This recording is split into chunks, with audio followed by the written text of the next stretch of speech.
Hello friend, आप लोग कैसे हैं। आशा करता हूँ कि आप अच्छे होंगे। Welcome to my new chapter class में आप लोगों का स्वागत है।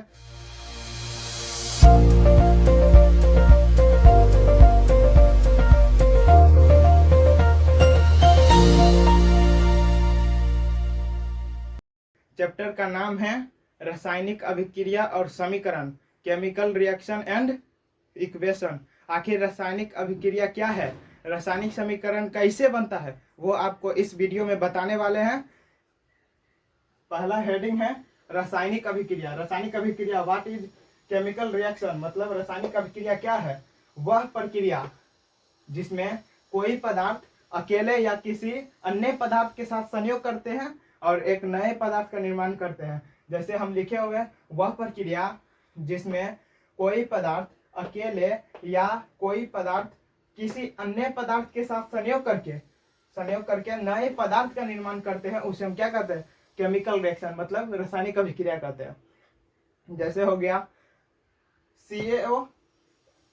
CaCO3, calcium carbonate.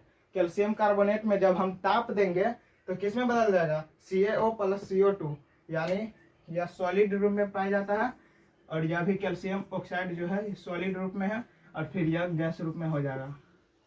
फिर रासायनिक अभिक्रिया जो है यह भौतिक कारणों पर भी निर्भर करता है, जैसे कि हो गया ताप, दाब, सूर्य प्रकाश और विद्युत धारा। तो हम 2H2O मतलब जल का बात करेंगे तो इसमें हम विद्युत धारा जब प्रवाहित करेंगे,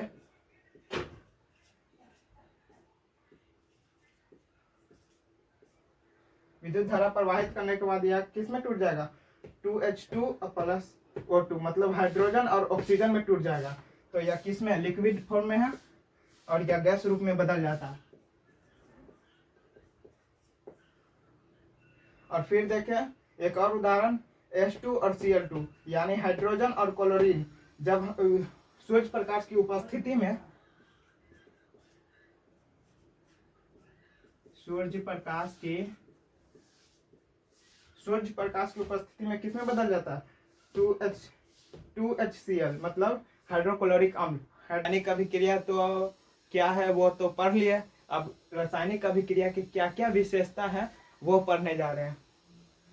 तो रासायनिक अभिक्रिया के विशेषताओं को लिखे। क्वेश्चन है रासायनिक अभिक्रिया के विशेषताओं को लिखे। रासायनिक अभिक्रिया के विशेषता क्या है, निम्नलिखित है।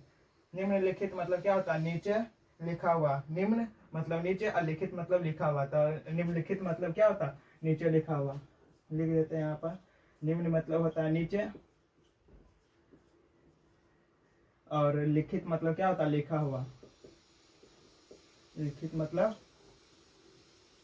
लिखा हुआ, तो जो नीचे लिखा हुआ है वही निम्नलिखित है। अर्थात रासायनिक अभिक्रिया का विशेषता क्या है, निम्नलिखित है। पहला क्या है, गैस की उत्पत्ति, यानी इंग्लिश में इसे हम कहते हैं इवोल्यूशन ऑफ गैस। फिर दूसरा है अवक्षेप का बनना, यानी फॉर्मेशन ऑफ प्रिसिपिटेट। फिर तीसरा है ताप में परिवर्तन, यानी चेंज इन टेम्परेचर। फिर रंग में परिवर्तन, यानी चेंज इन कलर। फिर पंचमा है अवस्था में परिवर्तन, यानी चेंज इन स्टेट। तो ये 5 क्या है विशेषताएं हैं। इस पांचों को हम लाइन बाय लाइन पढ़ेंगे। अब क्रिया के क्या क्या विशेषता है वो हम देखेंगे अब लाइन बाय लाइन। पहला क्या था, गैस की उत्पत्ति, यानी इवोल्यूशन ऑफ गैस। जब जिंक यानी दानेदार जस्ता, जिंक प्लस 2HCl यानी हाइड्रोक्लोरिक अम्ल की अभिक्रिया होती है तो क्या बनाता है, जिंक क्लोराइड, यानी ZnCl2 प्लस H2, यानी हाइड्रोजन। हाइड्रोजन क्या करता है, मुक्त होता है। जब जिंक हाइड्रोक्लोरिक अम्ल के साथ अभिक्रिया होता है तो क्या बनाता है, जिंक क्लोराइड और हाइड्रोजन मुक्त करता है। ये जो चिन्ह है वह मुक्त हाइड्रोजन मतलब मुक्त करने का निशान है, ये चिन्ह। तो आप समझ गए कि जब जिंक की अभिक्रिया हाइड्रोक्लोरिक अम्ल के साथ होती है तो क्या बनाता है, जिंक क्लोराइड, यानी ZnCl2 प्लस H2, यानी H2 मुक्त करता है। हाइड्रोजन गैस क्या करता है, मुक्त करता है।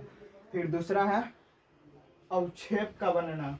अवक्षेप का बनना यानी फॉर्मेशन ऑफ प्रिसिपिटेट AgNO3 और NaCl, यानी AgNO3 को कहते हैं सिल्वर नाइट्रेट और NaCl को कहते हैं सोडियम क्लोराइड।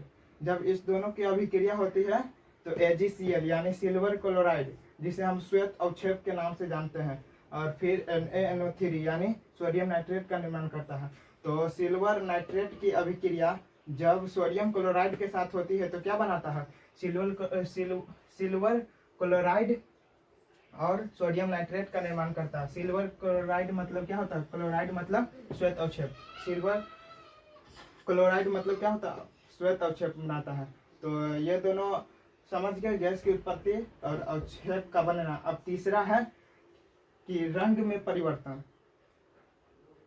तीसरा नंबर पर क्या था? रंग में परिवर्तन यानी चेंज इन कलर। तो कलर में कैसे चेंज होता है वो देखिए। पोटेशियम परमैंगनेट यानी KMNO4 प्लस नींबू का रस जो है वह बैंगनी रंग का के साथ जब अभिक्रिया कराते हैं, मतलब पोटेशियम परमैंगनेट को नींबू के रस के साथ अभिक्रिया कराते हैं तो क्या होता है? रंगहीन विलयन प्राप्त होता है, यानी रंगहीन मतलब बिना रंग का सॉल्यूशन प्राप्त होता है। बिना रंग का सॉल्यूशन प्राप्त होता है उसे हम रंगहीन विलयन कहते हैं। फिर दूसरा देखें तो वही पोटेशियम डाइक्रोमेट यानी K2RO7 का अम्लीय विलयन नारंगी होता है। जो पोटेशियम डाइक्रोमेट है इसका विलयन क्या होता है? अम्लीय विलयन नारंगी होता है। जब हम सल्फर डाइऑक्साइड यानी SO2 गैस के साथ करते अभिक्रिया कराते हैं तो क्या होता है? हरा विलयन प्राप्त होता है। यानी पोटेशियम डाइक्रोमेट अर्थात K2RO7 के अम्लीय विलयन के साथ जब हम सल्फर डाइऑक्साइड गैस की अभिक्रिया कराते हैं तो हमें हरा विलयन प्राप्त होता है। तो इससे क्या होता है? हरा विलयन यानी यह था क्या? नारंगी रंग प्राप्त हुआ किसमें? हरा रंग में। तो इसमें क्या है? रंग में परिवर्तन, यानी यह क्या है? रंग में परिवर्तन। तो रंग में परिवर्तन हुआ ना, हरा विलयन में प्राप्त हुआ ना। यहीं पर देखिए नींबू का रस क्या था? बैंगनी रंग में इसके साथ अभिक्रिया करके बनाया था। बैंगनी रंग से क्या हो गया? रंगहीन, बिना रंग का ही प्राप्त हुआ। तो इसमें भी रंग का परिवर्तन हुआ। फिर अब चौथा देखते हैं अवस्था में परिवर्तन यानी चेंज इन स्टेट। अवस्था में परिवर्तन, तो मोम को आप तो देखे होंगे, इससे भी बड़ा होता है। वो ठोस अवस्था में रहता है। जब उसमें हम आग से जलाते हैं यानी हम मोम को जलाते हैं तो क्या पिघलता है, यानी द्रव अवस्था में, लिक्विड अवस्था में परिवर्तन हो जाता है। तो मोम ठोस अवस्था में रहता है, जलाने पर क्या होता है? पिघलता है, यानी अवस्था में पहले था ठोस, बन गया क्या? द्रव, मतलब अवस्था में परिवर्तन हुआ ना। जब हम ठोस पदार्थ को, जैसे बर्फ को देख लीजिए, बर्फ को जब हम बाहर निकालते हैं यानी ठंडे चीज से गर्म करते, ठंडे चीज यानी बर्फ ठंडे चीज है, उसको जब हम आग से गर्म करते हैं तो क्या पिघल कर द्रव अवस्था में आ जाता है। तो वही अवस्था में परिवर्तन है, यानी स्टेट, चेंज इन स्टेट, अवस्था में परिवर्तन। तो यहाँ तक आपको समझ में आया। पांचवा है तापमान में परिवर्तन। आखिरी है यह, रासायनिक अभिक्रिया का विशेषता का आखिरी है ताप में परिवर्तन, चेंज इन टेम्परेचर, यानी CaO, यानी हम इसे क्या कहते हैं? जीवित चूना या कली चूना। CaO कैल्शियम ऑक्साइड को क्या कहेंगे? जीवित चूना या कली चूना। फिर H2O को हम तो जानते हैं कि यह जल होता है, तथा CaOH हल्टू यानी यह भखरा चूना या बुझा हुआ चूना कहते हैं। CaOH हल्टू को क्या कहते हैं? भखरा चूना या बुझा हुआ चूना। और प्लस उष्मा, यह उष्मा उत्पन्न करता है। तो CaO मतलब कैल्शियम ऑक्साइड की अभिक्रिया जब जल के साथ होती है तो CaOH हल्टू मतलब भखरा चूना प्लस उष्मा का उत्पन्न करता है। तो यह जो अभिक्रिया है, यह जो रिएक्शन है, यह क्या है? उष्माक्षेपीय अभिक्रिया कहलाता है। यह इसका दूसरा नाम क्या कह सकते हैं? उष्माक्षेपीय अभिक्रिया। उष्माक्षेपी अभिक्रिया।